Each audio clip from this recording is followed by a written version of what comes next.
let's see, we find the number of photons. So number of photons, we say that the total energy is 0.52 joules over change in energy, which we computed there, it is 2.015 x to the negative 19 joules per watt per photon. So number of photons, by using your scientific calculator and do accurately or compute it accurately, you'll get the total number of photons is 2.58 x to the 18 photons. 2.58 x to the 18 photons.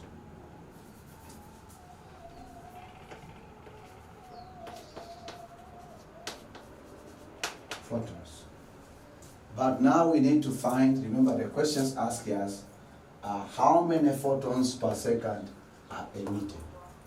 So then, can you take a second to think that how are we going to give the required response? Simple. We have the number of photons, we have time. So find the number of photons per second means that we take the total number of photons, we divide by time, and then we get the rate of photons emitted by the laser diode. You enjoy? Then you keep the questions. So you say that this will be the first step. The first step, we say that now the number of photons, the formula is number of photons. This is equal to what? So number of photons is equal to total energy. No, is equal to number of photons per second. Is equal to total number of photons. Total number of photons over time. So we said number of photons per second. Total number of photons we computed, we got 2.58 exponent 18 photons, and then divide by the time, total times for that emissions, it was 32 seconds. So therefore, the number, you can use your scientific calculator in that computation, number of photons per second that emitted is what? So if you do your computations properly, it is 8.0625 exponent 16. 8.0625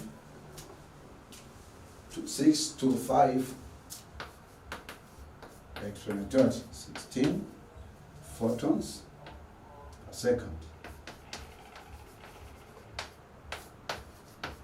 Then that's the response of that question. See? It's a little bit tricky question. Okay? It's a little bit tricky.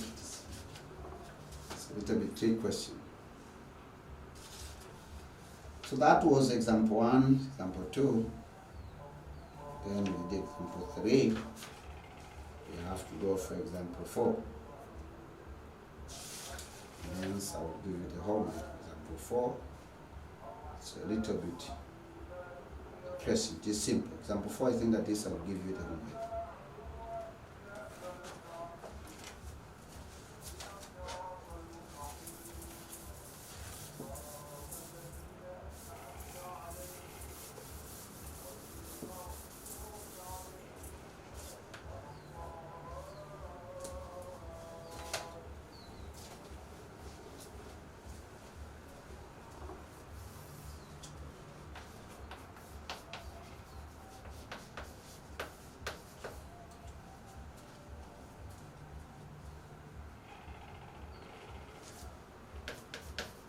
An electron in potassium metal,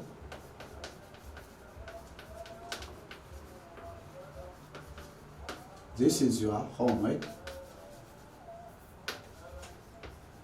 because it is simple. So this will be homework 8. Metal was excited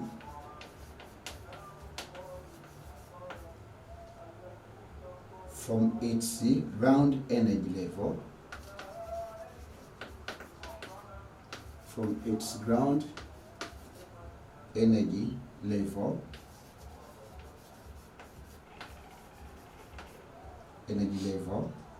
to a higher energy level.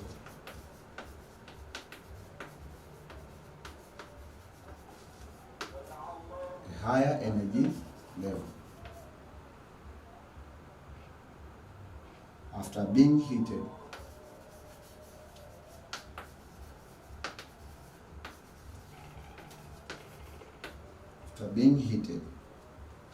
on returning to its ground state,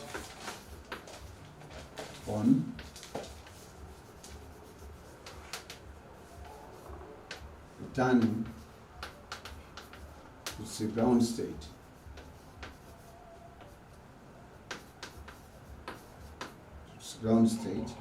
The violet light of wavelengths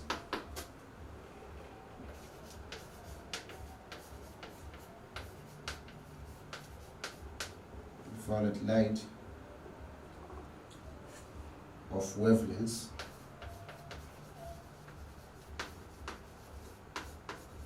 of wavelengths 4.34 exponent -7 meter was emitted.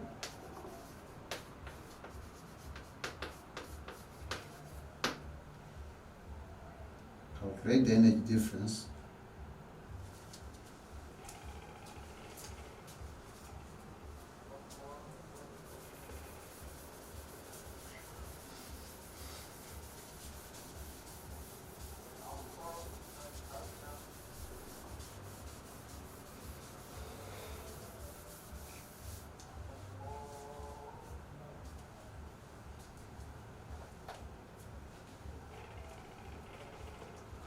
Right?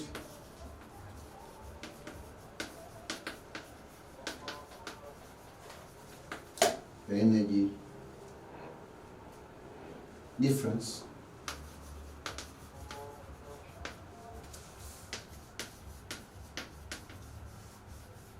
between the ground level and the higher energy level.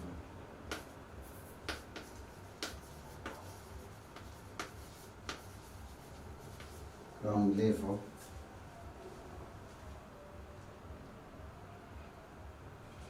and the higher energy level.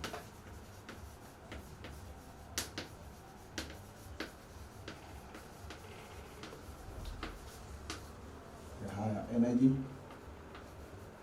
level. Reached by electron.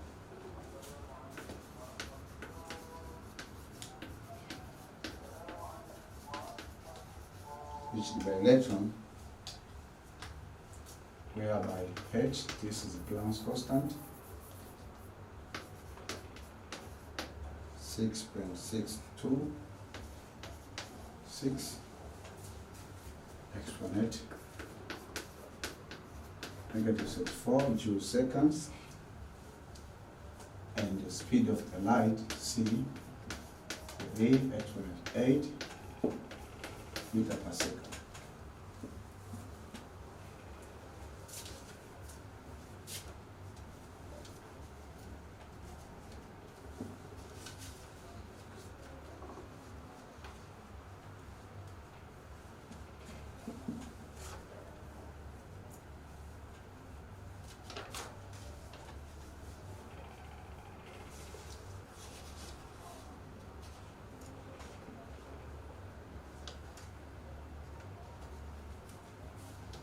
So you solve this. It's just an electrons in the potassium metal was excited from its ground energy level, which means that the Lyman series, to a higher energy level after being heated. On returning to its ground state, a violet light of wavelength, this one, was emitted. So this is the wavelength of the emitted light. Calculate the energy difference between the ground level and the higher energy level reached by electron. So this is the Planck's constant, and then this is the speed of the light. So, you see, so the challenge is which high energy level the electrons has got. That's the challenge. So you have to think. This is not a straightforward question, but it's not tough.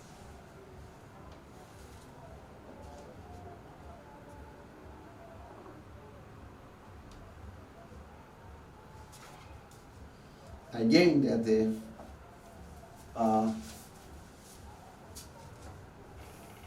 conceptual question, which actually I think if I don't teach you in the written exam, you won't survive on it. This is the example 0.5. Its concept. So one of the questions that are few information, but it's not tough if you've been taught before. Calculate the wavelengths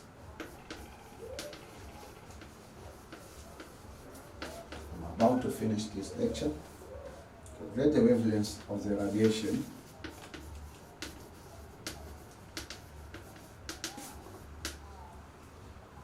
radiations. Calculate the wavelengths of the radiation. So they calculate the ionization energy.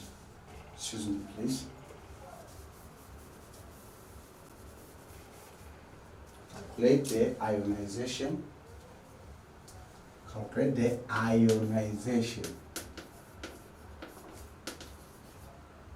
Calculate the ionization energy of hydrogen. Ionization energy of what? Of hydrogen. Given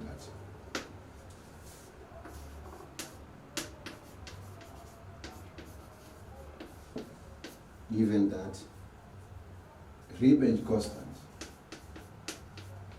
is equal to 1.097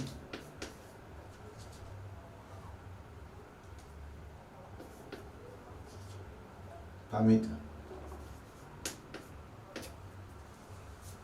And then the Planck's constant is 6.63, actually negative 34.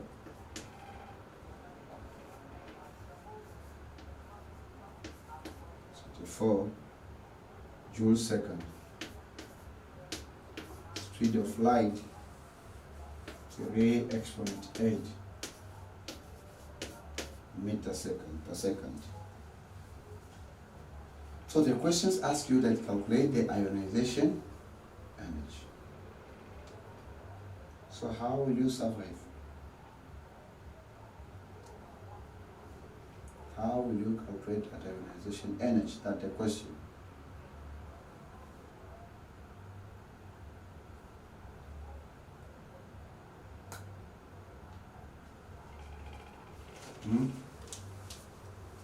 Think when I'm giving you the other homework question, and this will be the last one. Think a moment about how you can calculate the ionization energy of hydrogens, because hydrogens contains only one electrons. How does hydrogens ionize to form hydrogen ion? That's the question on the swatch.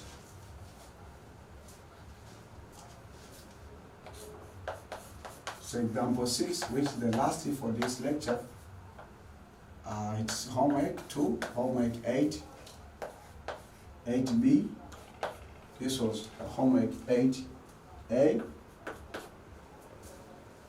So this is also, you refer, this question has been asked in Advanced Certificate Secondary Education Examination, Ms. Nectar, and this paper 1.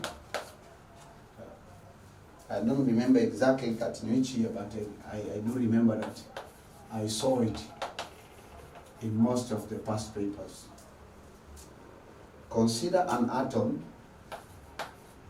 So usual for the students who used to get prepared for exams, we used to call this kind of the questions as what possible questions. Consider an atom with energy level diagram.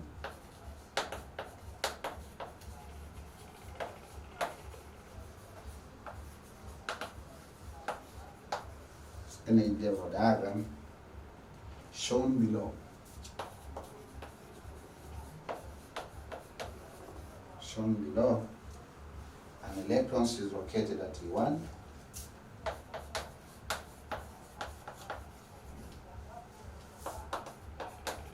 It's located at, electrons is located at E1.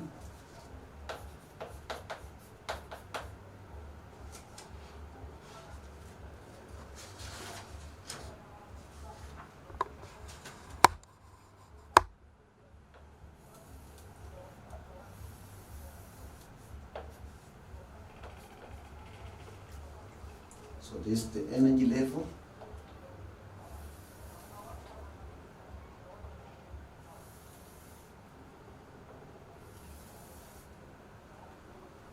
This is not mass spectrometer, so don't confuse please. E3, this is energy level 2, this is energy level 1. And the electrons is here at the top.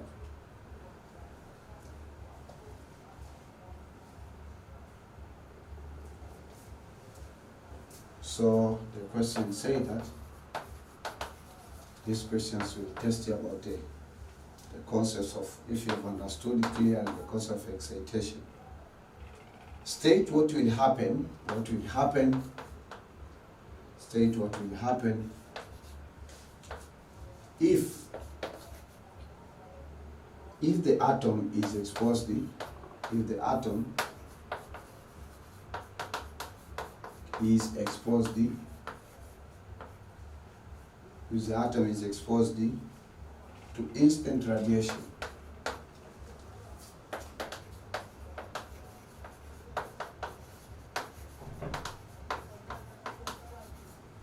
Instant radiation of the following energies, of the following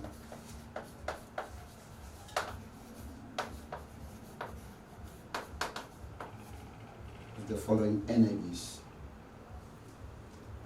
Number 1, if the energy possessed by its electrons, or absorbed by its electrons, is less than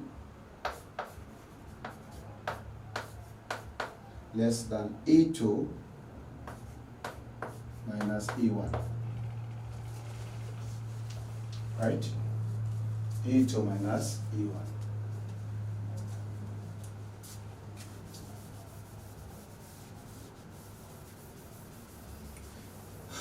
About to finish this lecture because we have to finish the concepts of Bohr's atomic models. The next lecture will be Hansen range uncertainty, its concept and problem solving. So that's why that we have to wind up what we have been learning in 3 lectures consecutively. Equal to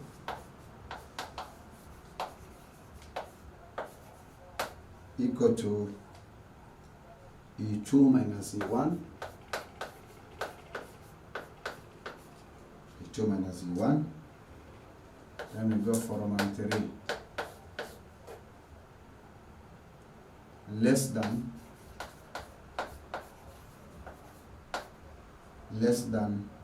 E3 minus E1, less than E3 minus E1, but greater than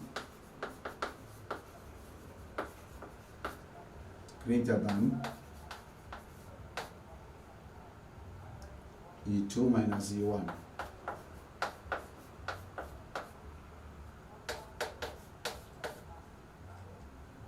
Then equal to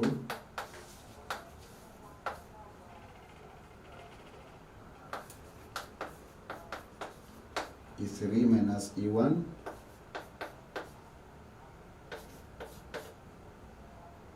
greater than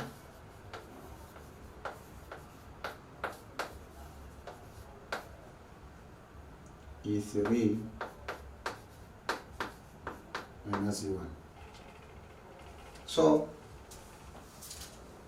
are the questions that you have to answer. Clearly consider an atom with energy level diagram shown below, and electrons is located at what? So here we have full stop, located at E1. So electrons is located here. State what will happen if the atom is exposed to the instant radiations of the following energies. Means an electron is absorbed the energy less than E2 minus E1. E2 minus E1, what will happen? And then equal to E2 minus E1, equal to E2 minus E1, what will happen? Less than E3 minus E1, but greater than E2 minus E1, what will happen? Equal to E3 minus E1, what will happen? Greater than E3 minus E1, what will happen? Okay? So then to end this lecture, I want to solve this example 5, and then so we call the end call the day for this lecture. So for you to follow along, like just to clean, believe that you've already copied it. So let us solve this example 5, and then celebrate the Bohr's atomic theory. It doesn't mean that we've covered all the concepts of Bohr's atomic theory. This is it's a huge subject actually. So you have to spend some of the time to add up some concept, but almost according to your requirements of your syllabus, I have taught you almost that 90 or 95%. Okay? So example 5 say that calculate the ionization, ionization energy of hydrogen.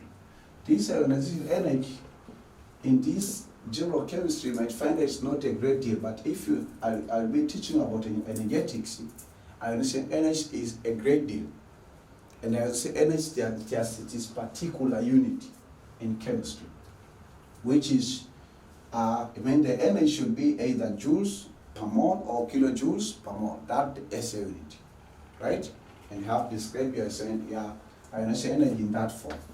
So let us see how we can compute this ionization energy, because in energetics or in chemistry, we used to be, it means that we are given the ionization energy. We don't compute, by the way, right?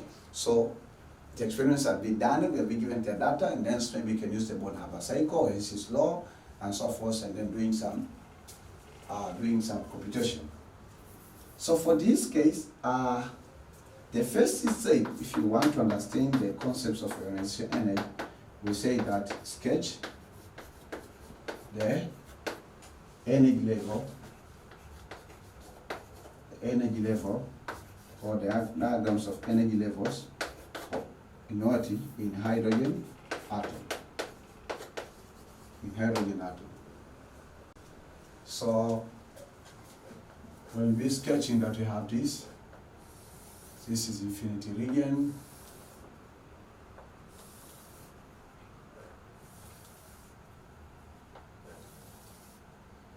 Okay.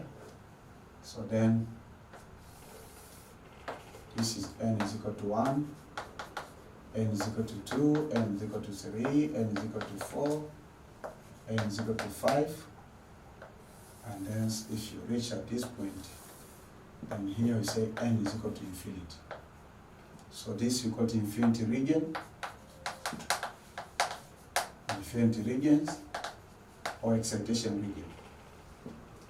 So we say that always electrons, this is equal to Lyman series, and this is the dwelling place of electrons, right? So it means that always we expect to find electrons in the ground state. So when you expect to find the ground state, then in order for these electrons to be ionized, it has to absorb enough energy and move, or being excited to the infinity regions. These electrons has to be excited to the infinity region, right? So if that's the case now, we say that, okay, fine. So now we have the concept. what concept we have? We know where do you find the electrons usual. It means the ground state, and also we know in order to get or to excite it, to ionize an electrons from either hydrogens or any atom, right? Mean that the electrons should absorb enough or sufficient amount of energy and jump from the ground level, because ground level, remember, it is near to the nucleus, so it has to jump to the infinity region. So it means that for this information, because this is nucleus of hydrogens, let's say we say that the mass of the hydrogens is concentrated according to the models of these chemistries. So from there, it means to extract that, it means that N1 is equal to 1, and then N2 is equal to what? Infinity. Right? For ionization. So then we go for the second state. So the second state, we say that we have to recall what? We call Riebeck equation. So to recall the Riebeck equations, we say that 1 over wavelength is equal to what? Riebeck constant, 1 over n1 square minus 1 over n2 square, like this. So this is what equation 1. So then we go for the third step. Third step is not enough, because Riebeck equations give us only the wavelengths of radiations, while the questions ask them about energy. So we have to recall, again what? We have to recall Planck's equation. Because Planck's equations give the relationship, means that Planck's equation it gives what? The relationship between the energy of radiation and the wavelengths. So we say that change in energy is equal to Planck's constant and speed of the light of what? Wavelengths. So this is equation 2. Right? So if that's the case, we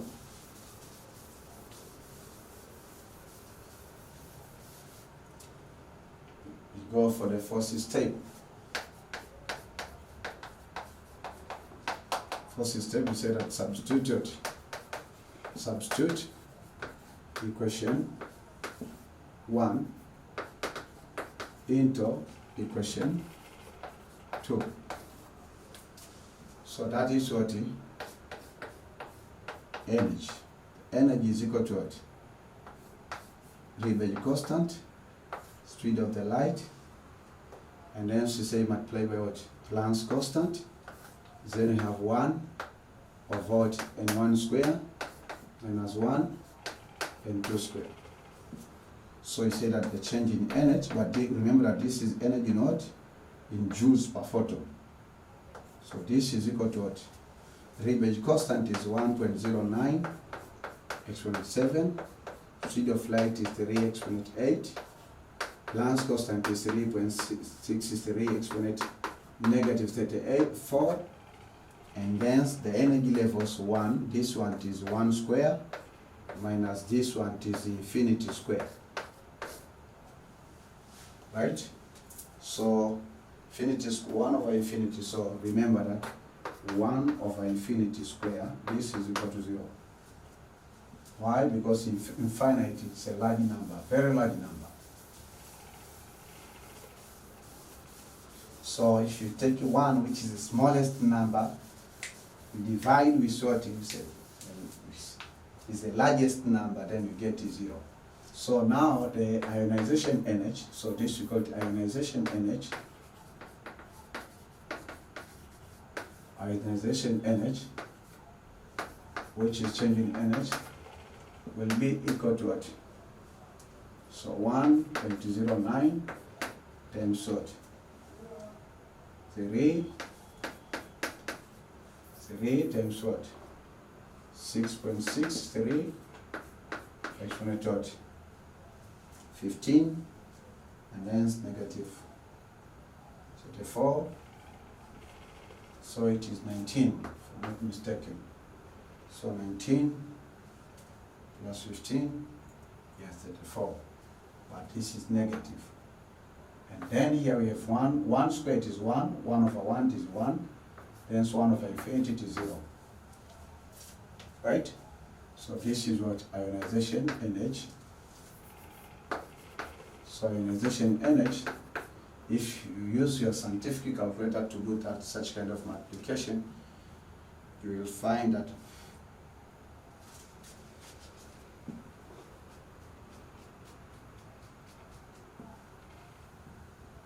2.18 exponent negative 18 joules per electrons.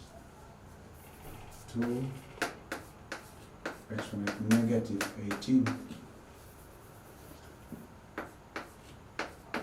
joules per electron. Joules per electron. 2.18 is negative 18 joules per electron. Okay. So remember that ionization energy, that was the first step, and doing the computation whatever. So you go for the fifth step. The fifth step, we say that ionization energy is expressed in kilojoules per mole. Tepe. 1 mole is equal to 6.02 exponent 23 particles, or what? 4 times electrons. Right? Electrons means 1 mole of an atom of hydrogen contains this number of electrons. Right? So if that's the case now, we say that 1 electron also, or we say that 2 into 1/8 exponent negative 18 joules, this is equivalent to 1 electron. Right? So this number of electrons, because now in 1 mole we have this total number of electrons. So many electrons, billions of electrons. So 6.02 is 23. This one will be equal to x. Right? So you cross multiplication. If you cross multiplication, mean that ionization energy right now, ionization energy will be equal to what? 2.18 to negative 18 multiplied by 6.02 is 23. Because it is still the largest number, we can divide by 1,000 per mole, 1,000 to express everything in kilojoules per mole. So now we say that ionization energy finally will be 1,312.36 kilojoules per mole. The final response, I know that I've been waiting for it. So therefore, the ionization energy of what? Of electron in hydrogen atom is 1,320, 1,312 and 12.36. 12.36 kilojoules per mole. So this is the ionization energy for hydrogen atom. Right? So I would like just to say that this is the end of session of period 8 concerning about Bohr's atomic theory, and we have done such kind of the computation. Doesn't mean that there are some other conception, so that's why I encourage you to do many questions as well as possible, because that's the secret for you to do well in advanced chemistry. It's not an option. Remember that the syllabus just gives you guidance, but it doesn't show you the questions which will appear in exams, or questions that you need for you to understand the concept. So I would like to thank God who have given me the strength, and even the intelligence and the materials, the ability to do this stuff, to solve these problems, to find them, to gather them, to teach you in a simplest language. I would like also to thank you for being with me from the beginnings of this lecture to the end. May God bless you abundantly. And watch this lecture several times as well as you can, and so that you can grasp every concept that I have been explaining. In case that you have questions, please don't hesitate yourself to ask in the comment section. And also, you have to make sure that in case that you want to offer the Thanksgiving offering after being saved, after being, it means that you're interested on what we used to provide to you, please, you can send your Thanksgiving offering on this mobile number so that they will be received and you have already contributed even your portions in case of the incoming lectures or sessions or periods of general chemistry, because we still have many lectures or many sessions of general chemistry that have to be recorded and have to be sent to you. Make sure that you share these contents with your colleagues, with your friends, with your classmates, with your schoolmates, with your young brothers, your elder brothers. So these materials are for A-level students. So make sure that whenever that, and this material, they can be learned elsewhere in the world, and especially in the United Republic of Tanzania. When you say United Republic of Tanzania, it means Tanzania, Tanzania land, or Tanzania land, mainland, and also what Zanzibar Island. Okay, so thank you very much. Join me in lecture or in sessions or in periods 9 of general chemistry, when I'll be teaching you about Hensen-Badge uncertainty principle, and also solving problems on that concept, and I believe that you'll enjoy on it. Thank you very much. I'm praying for you. Pray for me. May God bless you. See you in the next lecture. Goodbye.